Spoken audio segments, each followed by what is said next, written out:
सीधी एवं दिल्ली की प्रत्येक न्यूज का अपडेट सबसे पहले पाने के लिए चैनल को सब्सक्राइब करें और बेल आइकॉन प्रेस करें।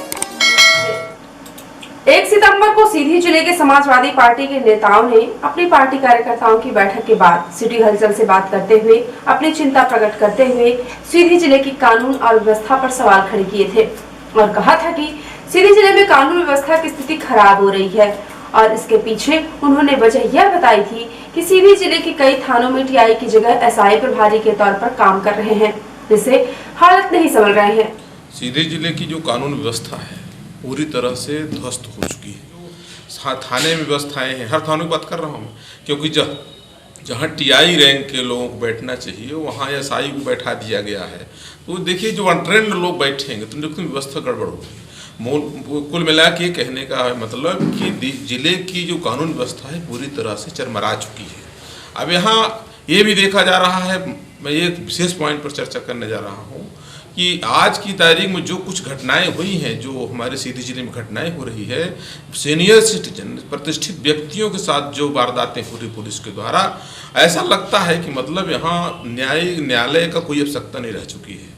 मैंने अब न्यायालय की कोई आवश्यकता नहीं है, ऐसा लगता है सब कुछ पुलिस कर लेगी। और गौर करने वाली बात यह है कि समाजवादी पार्टी के नेताओं के द्वारा व्यक्त की गई चिंता के कुछ ही घंटों बाद सीधी जिले के कुसमी से एक ऐसी खबर सामने आई जिससे सीधी जिले की कानून व्यवस्था पर प्रश्न चिन्ह खड़ा कर दिया। 1 सितंबर की रात लगभग 9 बजे सीधी जिले के आदिवासी बहुल कुसमी में उस समय हड़कंप मच गया जब खबर मिली कि तहसील के नायब तहसीलदार पर अज्ञात लोगों ने बीती रात में उनके ऊपर जानलेवा हमला कर दिया है और हमले में नायब तहसीलदार लवलेश मिश्रा गंभीर रूप से घायल हो गए हैं। मामले की जानकारी लगते ही सीधी जिले के उच्च प्रशासनिक अधिकारियों में हड़कंप मच गया।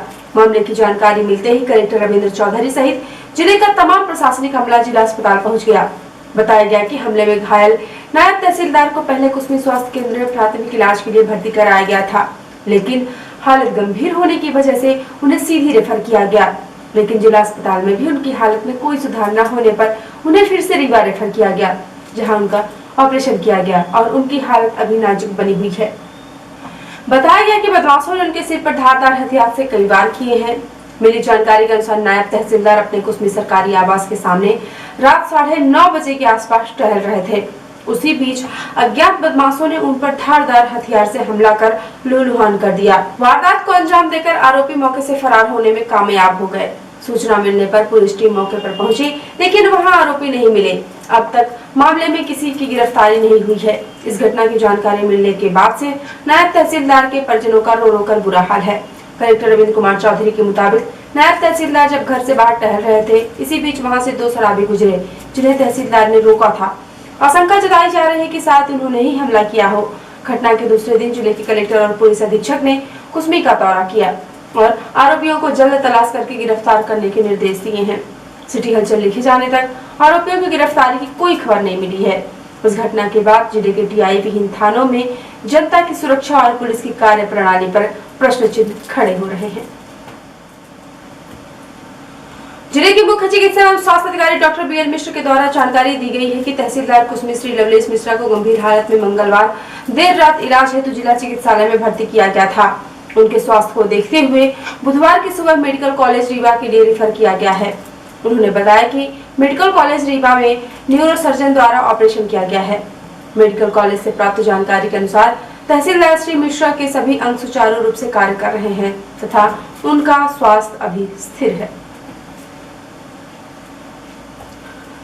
भारतीय जनता पार्टी के प्रदेश मंत्री एवं चुरहट विधानसभा के युवा तुर्क विधायक शरदेंदु तिवारी तथा किसान मोर्चा के प्रदेश अध्यक्ष रणवीर सिंह को भाजपा प्रदेश अध्यक्ष बीडी शर्मा के द्वारा प्रदेश महामंत्री बनाए जाने पर 2 सितंबर को जिला पार्टी कार्यालय में भाजपा जिलाध्यक्ष इंद्र शरण सिंह चौहान के नेतृत्व में मिठाइयां बांटकर केंद्रीय व प्रदेश नेतृत्व के प्रति आभार ज्ञापित कर खुशियां मनाई गई।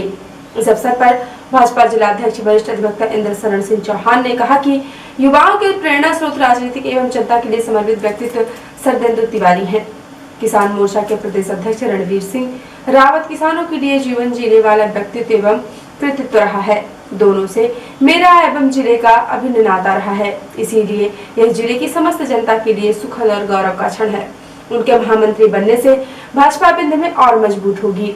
जिले में अभी और खुशियां भरी सौगात मिलने वाली हैं। किसान मोर्चा के राष्ट्रीय कार्य समिति के सदस्य वरिष्ठ भाजपा नेता उपेंद्र सिंह चौहान ने बखेरी में संबोधित करते हुए कहा कि स्वर्गीय चंद्र प्रताप तिवारी के घराने में सत्येंद्र तिवारी जननायक है। उनके प्रदेश महामंत्री बनने से जिले के साथ साथ विंध्य और प्रदेश सशक्त होगा। वे सर्वहारा वर्ग के नेता हैं, युवा होने के नाते नई सोच और विकास के लिए अग्रसर हैं। कार्यक्रम का संचालन वरिष्ठ भाजपा नेता जिला महामंत्री डॉक्टर देवेंद्र त्रिपाठी ने शानदार ढंग से किया। कार्यक्रम में जिला उपाध्यक्ष राम प्रसाद वैश्य, किसान मोर्चा के प्रदेश कार्यकारिणी सदस्य मोतीलाल पटेल, जिला मंत्री नीलम पांडे, नगर पालिका परिषद पूर्व उपाध्यक्ष जितेंद्र सिंह चौहान, जिला मीडिया प्रभारी सुरेंद्र मणिदुबे, किसान मोर्चा के जिलाध्यक्ष सुरेंद्र सिंह चौहान, बद्रीश मिश्रा, सेवरिया मंडल अध्यक्ष देव कुमार सिंह चौहान, बाबूलाल कुशवाहा, राकेश मौर्य, मनोज तिवारी, निशांत मिश्रा, कंपू ने भी अपने विचार व्यक्त किए और खुशी जाहिर की। मुख्य चिकित्सा एवं स्वास्थ्य अधिकारी डॉक्टर बीएल मिश्र के द्वारा जानकारी दी गई है कि आज दिनांक 2/9/2020 को Rewa medical college virology lab से 362 की रिपोर्ट प्राप्त हुई है, जिनमें से 2 व्यक्ति कोरोना संक्रमित पाए गए हैं, जिनमें से एक 20 वर्षीय व्यक्ति मझौली और अन्य 40 वर्षीय व्यक्ति घुघरा सिहावल के निवासी हैं। इसके साथ ही रिपोर्ट में अल्ट्राटेक बगवा के 6 कर्मचारी भी कोरोना संक्रमित पाए गए हैं। सभी रीवा के निवासी हैं और वर्तमान में रीवा में ही निवासरत हैं। इसके इलाज के लिए CMH और रीवा को सूचित किया गया है। मुख्य चिकित्सा एवं स्वास्थ्य अधिकारी डॉक्टर मिश्र ने बताया कि सीधी जिले में कोविड-19 से संक्रमित व्यक्तियों का निरंतर स्वस्थ होने का क्रम जारी है। बुधवार को 5 और कोरोना पॉजिटिव मरीज कोरोना संक्रमण से मुक्त होकर अपने घर लौट गए हैं। अब जिले में कुल 326 लोग कोरोना से संक्रमित हो चुके हैं। अब तक 236 व्यक्तियों को स्वस्थ होने के बाद डिस्चार्ज किया जा चुका है। अब जिले में कुल एक्टिव केस 88 हो गए हैं। 1 से 30 सितंबर तक की अवधि के लिए भारत सरकार द्वारा जारी गाइडलाइन के पालन हेतु प्रदेश सरकार ने आदेश जारी कर दिए हैं। अपर मुख्य सचिव डॉक्टर राजेश रजौरा ने आदेश जारी करते हुए बताया कि रियायतों के साथ अनलॉक 4 की गाइडलाइन जारी की गई है।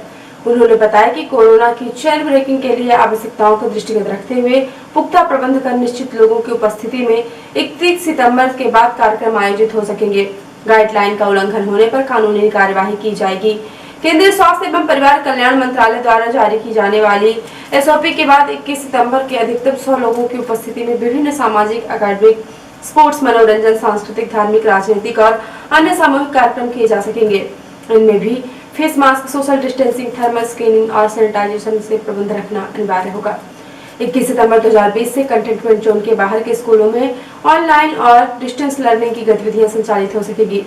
स्कूलों में 50% टीचिंग और नॉन टीचिंग स्टाफ को बुलाया जा सकेगा। कक्षा 9वीं से 12वीं तक के विद्यार्थी पालकों की सहमति से स्कूलों में शिक्षकों से मार्गदर्शन प्राप्त करने के लिए आ सकेंगे। राष्ट्रीय संस्थानों और इससे पंजीकृत संस्थानों लघु कौशल शिक्षण की अनुमति रहेगी।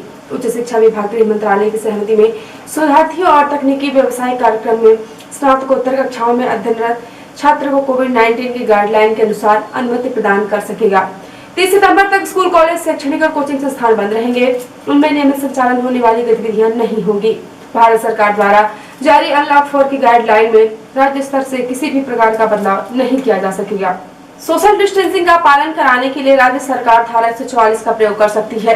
गाइडलाइन का उल्लंघन करने पर आपदा प्रबंधन अधिनियम 2005 के अंतर्गत कानूनी कार्यवाही की जाएगी। अपर मुख्य सचिव गृह डॉक्टर राजेश रजौरा ने मध्य प्रदेश शासन द्वारा 6 अगस्त 2020 को रविवार को लॉकडाउन संबंधी जारी आदेश को तत्काल प्रभाव से निरस्त कर दिया है। उन्होंने बताया कि अब रविवार को मध्य प्रदेश में लॉकडाउन नहीं रहेगा। सीधी NSUI के अध्यक्ष दीपक मिश्र के नेतृत्व में सीधी में विधि महाविद्यालय को पुनः प्रारंभ करने के लिए महामहिम राज्यपाल महोदय के नाम का ज्ञापन रविंद्र चौधरी, जिलाधीश सीधी को सौंपा गया। जिलाध्यक्ष दीपक मिश्रा ने बताया कि सीधी जिले में विगत कई वर्षों से विधि महाविद्यालय बंद है, जिसमें कि छात्रों को विधि का अध्ययन करने हेतु अन्य जिलों में जाना पड़ता है। इसके कारण छात्रों को विभिन्न समस्याओं का सामना करना पड़ता है, जिससे गरीब छात्र इन समस्याओं के चलते कई बार चाहकर भी विधि की पढ़ाई करने से वंचित रह जाते हैं। दीपक मिश्र ने बताया कि प्रदेश की भाजपा सरकार पूर्णतः छात्र विरोधी सरकार है और वह नहीं चाहती कि छात्र विधि की पढ़ाई कर सके। इसीलिए प्रदेश की भाजपा सरकार ने 2008 में सीधी जिले में चल रहे विधि महाविद्यालय को बंद कर दिया था। दीपक मिश्र ने यह भी बताया कि विगत कई वर्षों से भारतीय राष्ट्रीय छात्र संगठन सीधी इकाई ने कई बार प्रदेश सरकार से सीधी में विधि महाविद्यालय के निरंतर प्रारंभ करने की मांग की, किंतु प्रदेश की भाजपा सरकार ने इस ओर किसी भी तरह का ध्यान नहीं दिया। दीपक मिश्र ने आज ज्ञापन देते हुए यह भी कहा कि यदि विधि महाविद्यालय जल्द से जल्द प्रारंभ नहीं किया गया तो भारतीय राष्ट्रीय छात्र संगठन उग्र आंदोलन करेगी, जिसकी संपूर्ण जवाबदेही प्रशासन की होगी। इस दौरान मुकेश मिश्र, अमन सिंह, अक्षय तिवारी, विनीत तिवारी, रोहित शुक्ला, हर्ष सिंह, रविशंकर सिंह, अभिषेक पांडे, हर्ष सोनी, अभिषेक नामदेव, विजय कोल, सनी सिंह, आलोक सिंह शामिल है। और अब पेश है प्रादेशिक हलचल।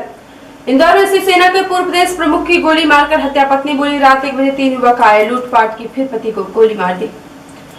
मध्य प्रदेश हाई कोर्ट ने दिए ग्राहकों को राहत, प्राइवेट स्कूलों की मनमानी फीस वसूलने पर रोक, कोरोना काल में केवल ट्यूशन फीस ही ले सकेंगे निजी स्कूल।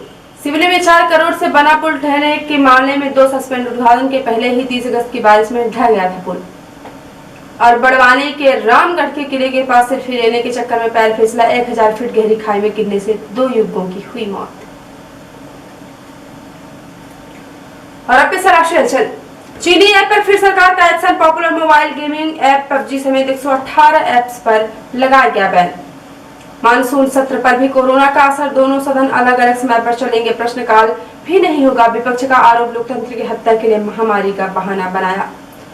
मीडिया रिपोर्ट्स में दावा, चीन से झड़प में भारत की स्पेशल फ्रंटियर फोर्स का 1 जवान शहीद, 1 जख्मी हुआ। और कोरोना के देश में मरीजों का आंकड़ा 38 लाख के पार, इनमें से 29 लाख से ज्यादा लोग हो चुके हैं ठीक। और अब पेश है प्रमुख हलचल। सीधी जिले के कुसमी तहसील के नायब तहसीलदार पर अज्ञात लोगों ने किया जानलेवा हमला। हमले में नायब तहसीलदार लवलेश मिश्र की हालत नाजुक, रीवा में हुआ ऑपरेशन। शरदेंदु तिवारी को प्रदेश महामंत्री बनाने का जिला बीजेपी के कार्यालय में मनाया गया जश्न, भाजपाइयों ने बांटी मिठाइयां। जिले में मिले 2 और नए कोरोना संक्रमित और 5 मरीजों ने जीती कोरोना से जंग। प्रदेश सरकार ने रियायतों के साथ अनलॉक 4 की गाइडलाइन जारी की है, रविवार को नहीं होगा लॉकडाउन। और एनएसयूआई ने सीधी में विधि महाविद्यालय को पुनः प्रारंभ करने के लिए महामहिम राज्यपाल महोदय के नाम कलेक्टर को सौंपा ज्ञापन। तो ये थी आज की प्रमुख हलचल। यदि आप न्यूज फेसबुक पर देखते हैं तो पेज को लाइक और फॉलो करें, और यूट्यूब पर देखते हैं तो चैनल को लाइक, शेयर और सब्सक्राइब करना बिल्कुल ना भूलें। आप किसी भी न्यूज को तत्काल पढ़ने के लिए लॉगिन करें www.ntvnews.com। सीधे में बिंदी की प्रत्येक न्यूज का तुरंत अपने फोन पर पाना चाहते हैं तो आप प्ले स्टोर से हमारा app NTV India news download करें और जुड़े रहे अपने आसपास की समस्त गतिविधियों से NTV इंडिया न्यूज के साथ। नमस्कार।